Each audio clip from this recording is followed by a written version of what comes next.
તમને મન થઈ ગયું કે આ મને મળે તો સરસ. સંજોગો આનંદ મળ્યું ને સંજોગો આનંદ ન મળ્યું. મળ્યું તો તમે રાજી થશો, ન મળ્યું તમે ઉદાસ થશો. એ બંને દ્વંદ્વો નકામા છે. અપેક્ષા ધારો કે થઈ, મળે તોય ઠીક, ન મળે તોય ઠીક. એને અપેક્ષાને હવે તરસ્ત ભાવ કહેવાય. અમે જમવા બેઠા હતા અને જે સ્વામિનારાયણ એક જણને વસ્તુ ફરી મળી નહીં, ઉભો થઈ ગયો, બોચિયામાંથી લઈ આવ્યો. એટલે મેં એને ધીમે ધીમે કહ્યું કે યોગી મહારાજના લાઈફનો વિચાર કર્યો. પોતાની થ્રુઆઉટ લાઈફ જિંદગીમાં એકટાના વર્ષમાં 100 ઉપવાસ, રાત્રે જમવાનું નહીં, તમને વહેલું મોડું મળે ન મળે, થોડા ડૂબો. ગોંડલના પ્રસંગની વાત કરું છું. સાધક સ્વરૂપ મળ્યા પછી પણ બાળક બુદ્ધિની જેમ જ નરી બાળક બુદ્ધિથી વર્તે, નરી ક્ષુદ્રતાથી વર્તે, ધ્યેયહીન વર્તે. શું કરવા જ આવ્યા છે, શું થઈ રહ્યું છે ખ્યાલ જ ના હોય એવા પ્રકૃતિને આધીન વર્ત્યા કરે છે. આપણને ખ્યાલ જ નથી હોતો કે આપણે પ્રકૃતિને આધીન વર્તીએ છીએ.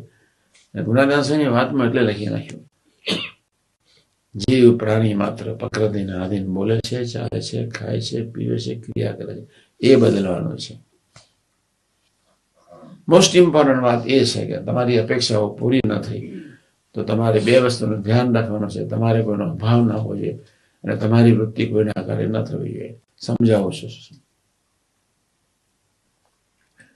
મને મારા મિત્ર પાસે અપેક્ષા હતી કે આવો વર્તવો જોઈએ. યોગી મહારાજ એવું ભવ્ય સ્વરૂપ બેઠો હતો અને હું ટપાલ લખતો હતો. પેલો દીકરી જોડે વાત કરતો હતો. 10 મિનિટથી 20 મિનિટથી. બાપા બેઠા છે ને 20 મિનિટ ત્યાં ટાઈમ કાઢવાની જરૂર હતી. ગોંડલના ત્યાં આગળ ખૂણામાં દાદરા આગળ એક નાન ને ત્યાં જઈને ઉભો થઈને એક બૂમ પાડી. પેલા સાંભળીને મસ્ત હતો પ્રેમમાં. એની વાતોમાં સ્ત્રી અને પુરુષ પ્રેમ હોય કે ના હોય, પણ એ દીકરો ને દીકરી એટલા મસ્ત હતા એટલે સ્વામીજી ભારી બૂમ પછી આંખ ઉગાડી. સ્વામીજી આમ ઊંચું જોયું, ગુરુ આપણે બેસી જાઓ.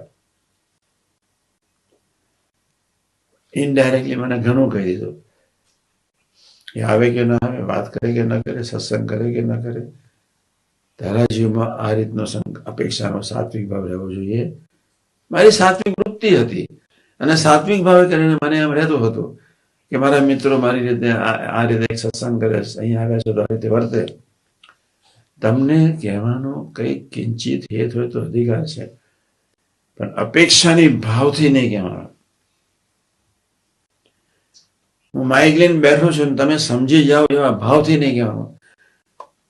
મારી ફરજ છે કે મારે મધ્ય 28 ને 41 પ્રમાણે તમારી સેવા કરવી જોઈએ. બસ મેટર એન્ડ્સ.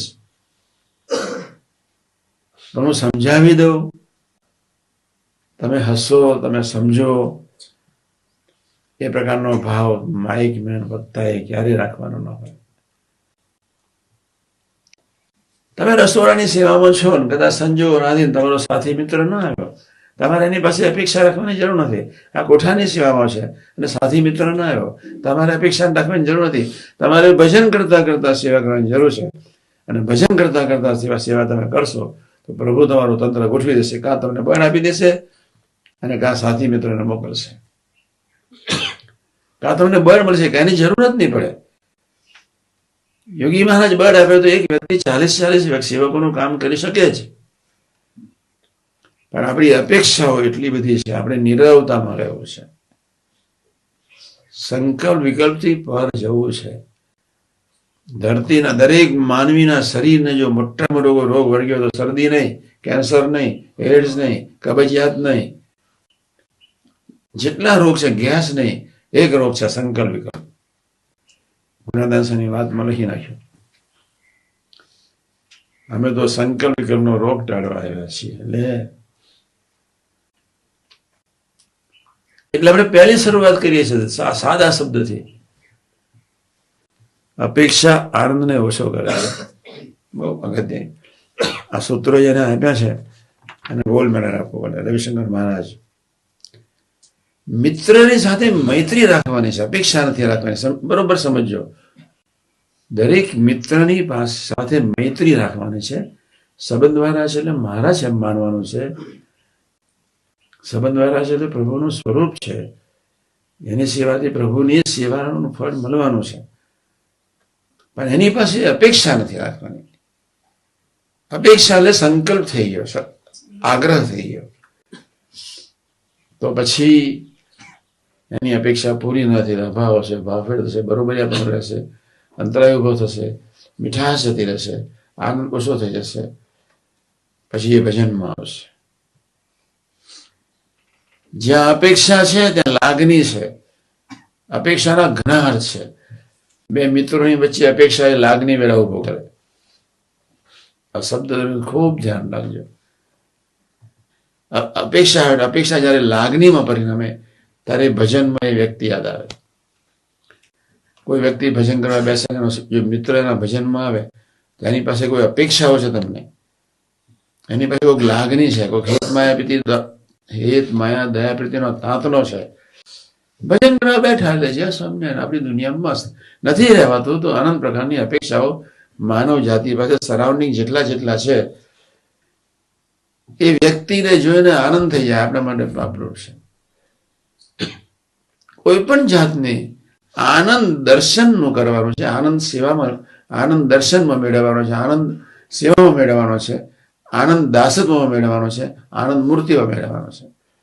ધીમે ધીમે ધીમે ધીમે, ભલે અત્યારનું મારું પ્રવચન તમને સમજાય કે ન સમજાય,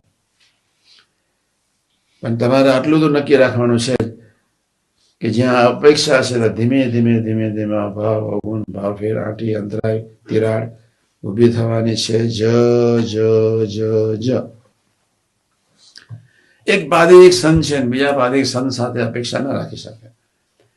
પાદિક સંતે એની રીતે મધ્ય 28-41 પ્રમાણે સેવા કરવાની છે. અને પાદિક સંત મધ્ય 28-41 સેવા કરે તો એની અપેક્ષા ઉડી જાય છે.